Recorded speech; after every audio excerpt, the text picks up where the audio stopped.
В эфире новости, в студии Кристина Якупова. Здравствуйте. За минувшие сутки на территории республики обнаружили около 100 новых случаев коронавирусной инфекции. Продукция нового молочного цеха села Батамай представлена впервые в Ленске. Мусору нет. Волонтеры принимают участие в уборке мусора в окрестностях Якутска. 96 новых случаев коронавирусной инфекции выявили в Якутии за сутки. В Якутске 56 случаев, в Амгинском, Нерюнгринском и Мегино-Кангаласском районах по 5 заболевших, в Алданском, Вилюйском и Мирнинском по 4, в Верхоянском, Намском и Сунтарском районах по 3 инфицированных, в Аймиконском и Чурапчинском по 2. За сутки лабораториями республики проведено 2596 исследований на коронавирусную инфекцию.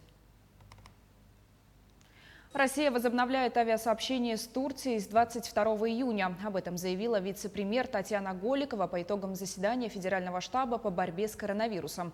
Решение принято на основании заключения Российской инспекционной группы. 17 июня делегация прибыла в Турцию для оценки безопасности туристических объектов. В результате эксперты отметили контроль над соблюдением масочного режима и доступности средств защиты. Голикова добавила, что сейчас в Турции организована масштабная вакцинация в туристическом секторе. Доля привитых сотрудников отелей составляет от 60 до 90%. Первый рейс беспересадочного поезда из Якутии достиг Владивостока. Состав преодолел более 3000 километров. Общее время в пути составило 2 суток и 13 часов. Туристы отметили комфорт в вагонах, обслуживание и разнообразное меню.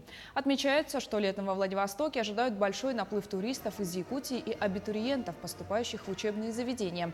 Данные анализа турпотоков последних лет показали, что порядка 23% туристов составляют якутяне, что показывает потенциал для дальнейшей работы. Режим чрезвычайной ситуации ввели на территории Сунтарского района в связи с действующими лесными пожарами. Распоряжение об этом подписал глава района Анатолий Григорьев. В населенных пунктах начнут вести круглосуточное дежурство и организуют добровольные команды. На сегодняшний день там тушат природный пожар в 6 километрах от села Хоро. Государственная дума проработает механизм обеспечения жилищными сертификатами инвалидов и пенсионеров, выезжающих из районов Крайнего Севера. Об этом сообщила депутат Госдумы от Якутии Галина Данчикова.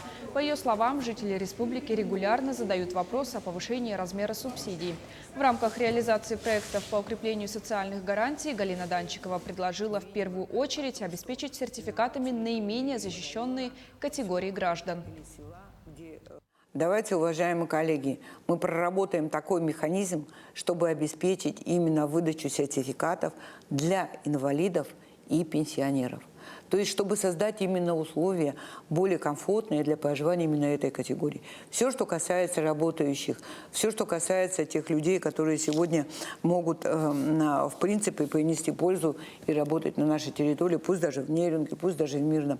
Мы будем смотреть, и сейчас прорабатываем механизмы с Министерством финансов. Энергетики подключили к электрическим сетям новый спортивный объект в селе Бердигистях Горного Улуса Якутии. Это стадион на 1000 посадочных мест. Введена в работу новая комплектная трансформаторная подстанция и отходящие от нее линии напряжением 0,4 киловатта. В ближайшее время к электрическим сетям будет также подключен универсальный стрелковый тир и спортивное общежитие на 50 мест. Ранее там же к электросетям был подключен многофункциональный спортивный зал. Напомню, объекты возведены для проведения спартакиады по национальным видам спорта «Игры Манчары-2021». С началом строительного сезона село Сунтар превращается в большую строительную площадку. Если раньше бетонные шлакоблоки привозили издалека, то теперь их делают на месте в цехе стройматериалов в поселке Устье. Заказов много, работа проводится в 2 смены.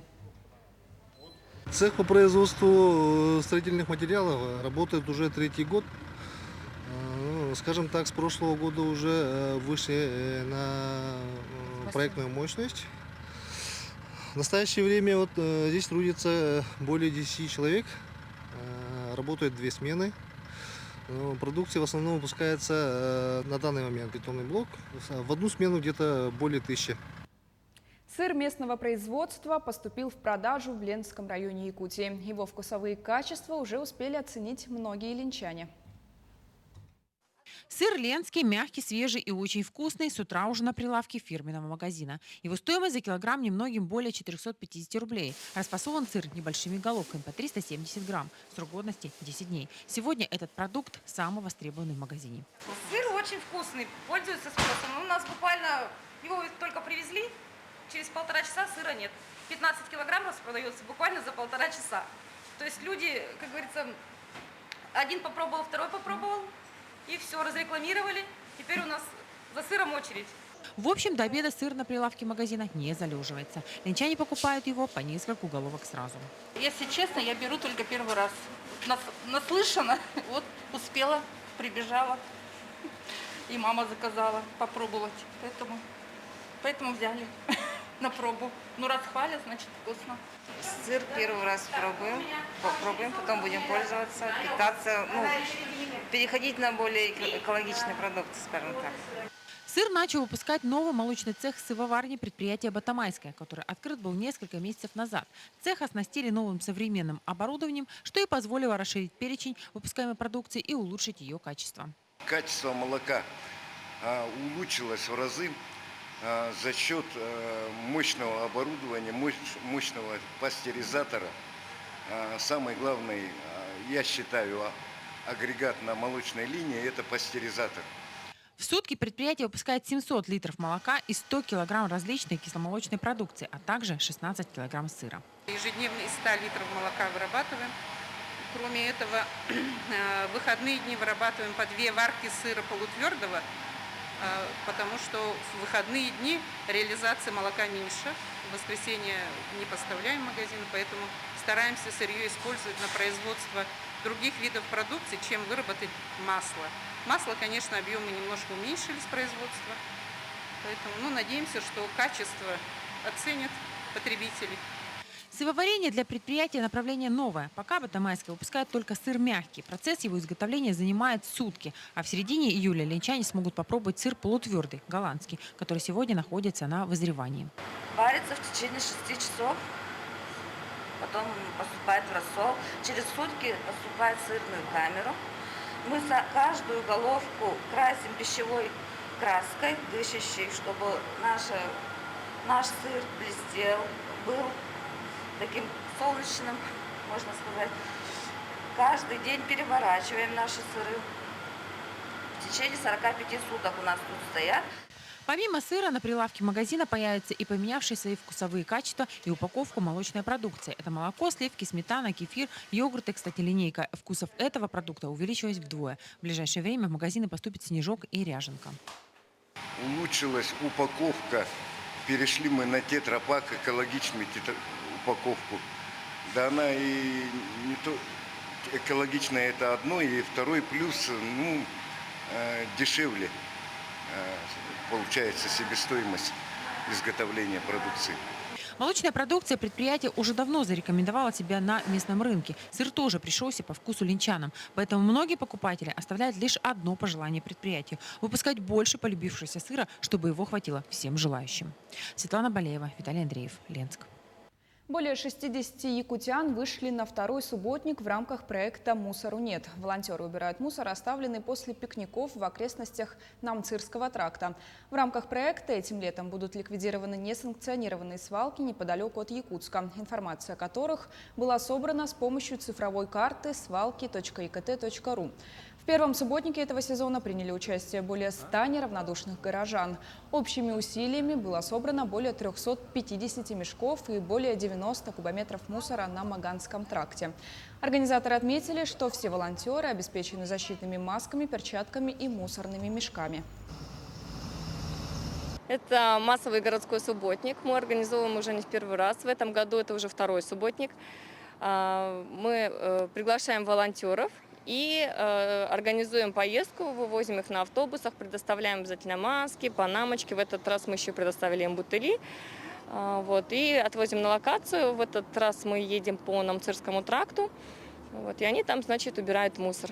Очищаем лес, от мусора. Сейчас записано 60 человек у нас по форме, но, в принципе, как бы некоторые мы видим, что подходят с друзьями, которые не записаны. Тем не менее, мы их все равно принимаем. Мы очень рады, когда люди откликаются и зовут еще с собой друзей. С 7 по 11 июня в городе Казань прошли Дни Якутии в Татарстане, приуроченные столетию Якутской ССР, где в числе прочих участников были резиденты технопарка со всей республики. В состав делегации вошел резидент из Нерюнгри Сергей Леонтьев, который представил проект среднегабаритной буровой установки на шасси КАМАЗ. Уникальность проекта заключается в том, что относительно аналогов, несмотря на свои небольшие габариты, в новой буровой установке применяются различные способы бурения, увеличен диаметр и глубина бурения, а также повышена износостойкость. Первые прототипы будут сделаны на шасси КАМАЗ, что дает большие преимущества в логистике, транспортировке и маневренности. На разработку этого проекта Сергею понадобилось более 8 лет. Началось это из-за того, что у нас в нашем регионе нету специализированных буровых установок, которые позволяют буриться в данных геологических условиях. Это и повлекло за собой целый ряд инженерных новшеств, которые мы применили в данной буровой установке.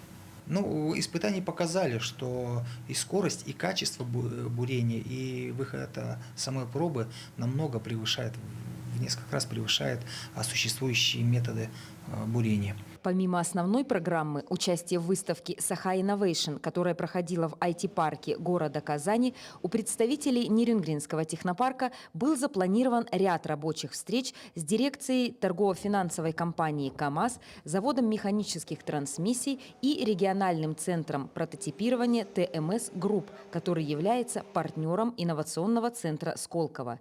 Именно эти встречи принесли наибольший результат. Сергей Леонтьев подписал протокол дальнейшей реализации своего проекта.